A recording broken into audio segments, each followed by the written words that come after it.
Hello students, welcome back. Previously I said the rest of the problems of section 3 are left to the students. But I decided to come back, and the reason is because of this problem. This one looked important enough for business students taking business calculus. After all, this is about revenue, cost, and profit. But it looked rather non-trivial to me. So, okay, let's talk about it. Stop the playback and read through first. So what do you see? Each day a company has marginal revenue and marginal cost as R prime and C prime like this. And we have to answer a question about maximizing profit and maximal profit. So the condition is about revenue and cost, or more precisely speaking, marginal revenue and marginal cost. And the answer should be on profit function. What relation can you think of between the two? Between the three, rather. Do you all remember this relation? Profit is revenue minus cost.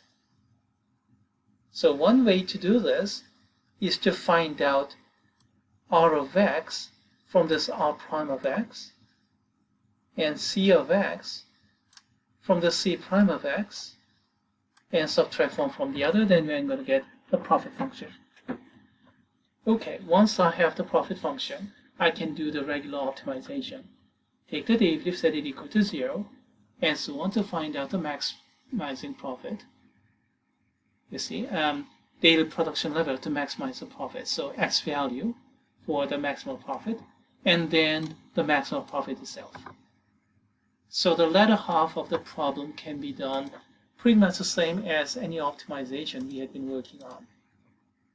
So basically, it's like going back to lesson 7.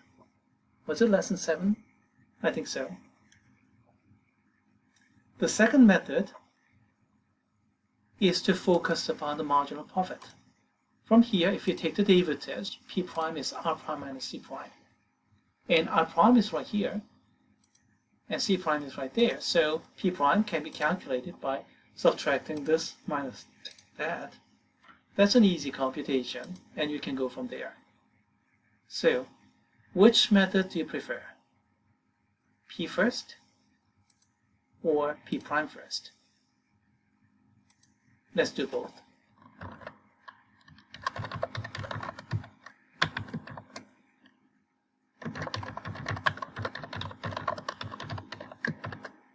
Profit function first. That's solution 1. That's based upon doing this first, and then taking all those optimization from there. Solution 2 is marginal profit function first.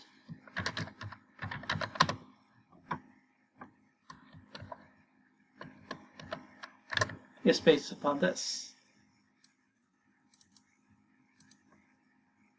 P prime is R prime minus C prime, and then marginal profit should be 0, so set it equal to 0 and do your computation, and so forth. Let's do the first one, and then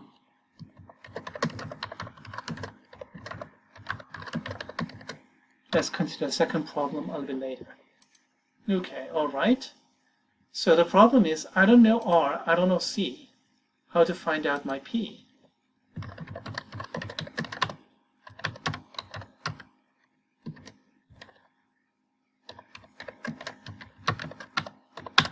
Well, our prime is there, so taking the antiderivative, you're going to get 200x minus 2x squared, and then I'm going to get arbitrary constant. Let me use constant R0 to denote arbitrary constant for R. Because I cannot use C, you see, C is already taken, so plus C is no good. So let me use something else. Now, how about the cost function? Integral of 50 plus 2x and 50x plus x squared. And then again, I cannot use plus c because c is already taken. So let me use c0 to denote arbitrary constant here. So arbitrary constant, integral constant, integral constant. And our job is to determine these r0 and c0. Then you're going to get r of x and c of x to put in here. So that's the way we can find out the profit function. Once you find out the profit function, then from there it's the usual optimization. Take the derivative, set it equal to 0, and so on and so forth. Okay, how do you find out r of x? By the way,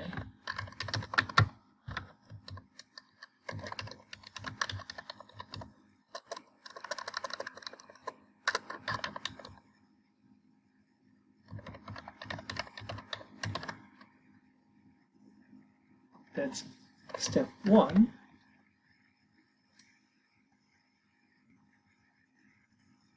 Okay, let's go to step 2 of the problem.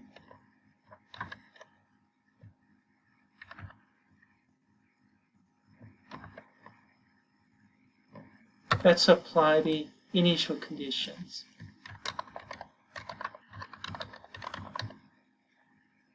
Let's see. Total cost for producing 10 units is 700. That's explicitly there. And couple that with this c of x, I can find out the unique solution for the cost.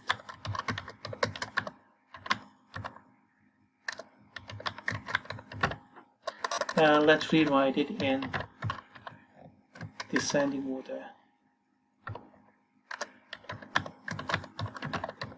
Okay, let's write like this. And then c of 10 is 700. So from here, can we find out our integral constant? 10 squared plus 50 times 10 plus c naught is 700. Can you find out c naught?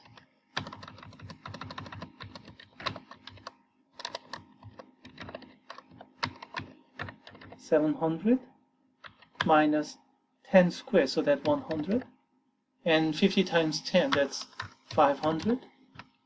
So 700 minus 600. So C naught is 100, and consequently, the cost function is x squared plus 50x plus 100. So that's the conclusion. So let's use therefore symbol here. And that's the cost function.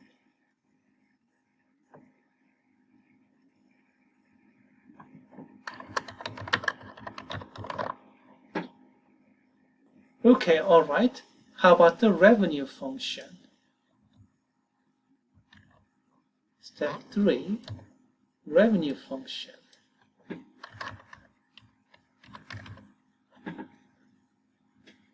Well, here we go.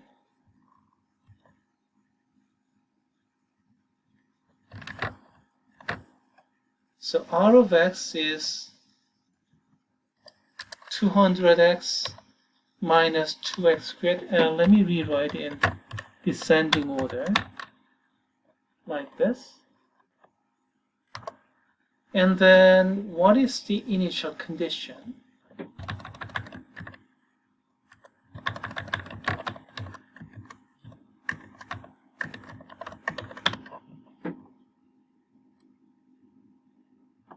Total cost for producing 10 units is 700. We used it. And we got the cost function, all right. How about the revenue function? We have antiderivative.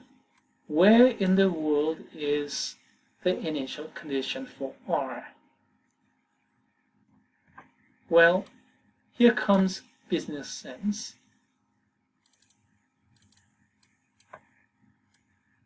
R of 0 turns out to be 0. Why? Cost has something called fixed cost. So even if you sell nothing, when X is 0, still you have to pay for something. Kind of like utilities or rents for your shop. Even if you sell nothing, still there is some cost.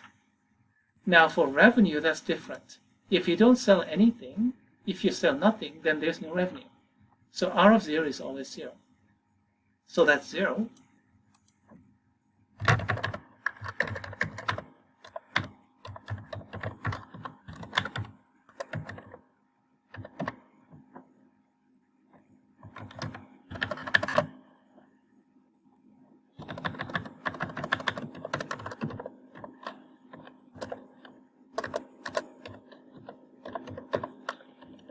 Okay, R of 0 is 0, so R0 is 0, you see, and plug in 0, so these are all dropping down, so 0 equals to R0. Yeah, it's an easy computation, so I'm going to leave that to you. So what do we have? We have the revenue function completely done, cost function completely done, so we get the profit function.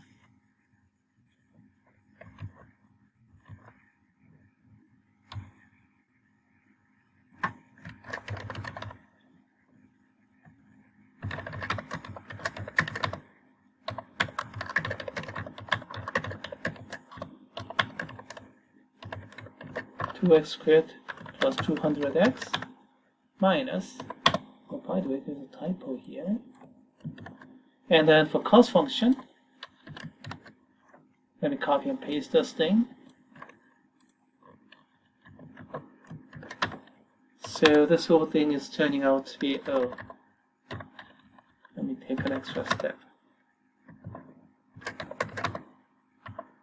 So negative 3x squared, because negative 2, so 200x minus 150, so plus 150x minus 100. So there goes your profit function.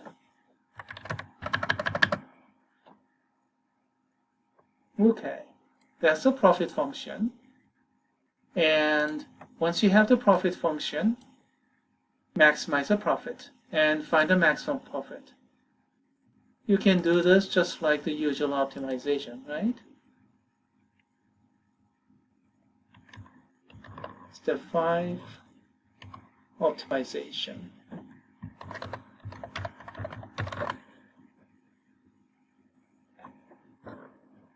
Take the derivative.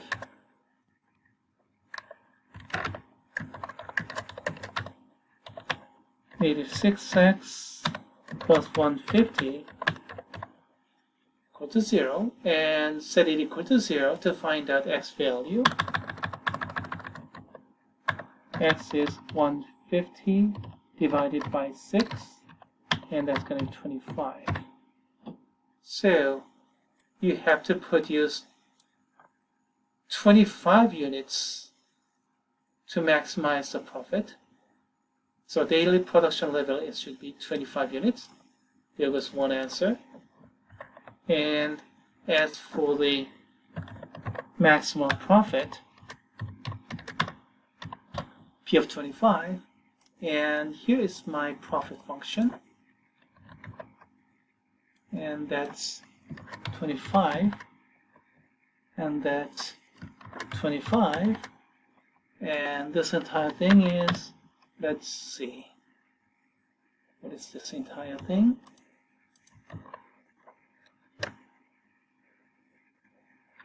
$1,775.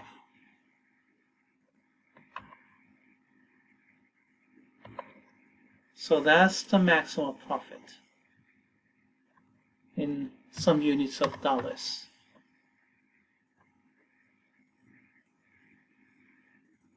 That completes solution 1 of the problem.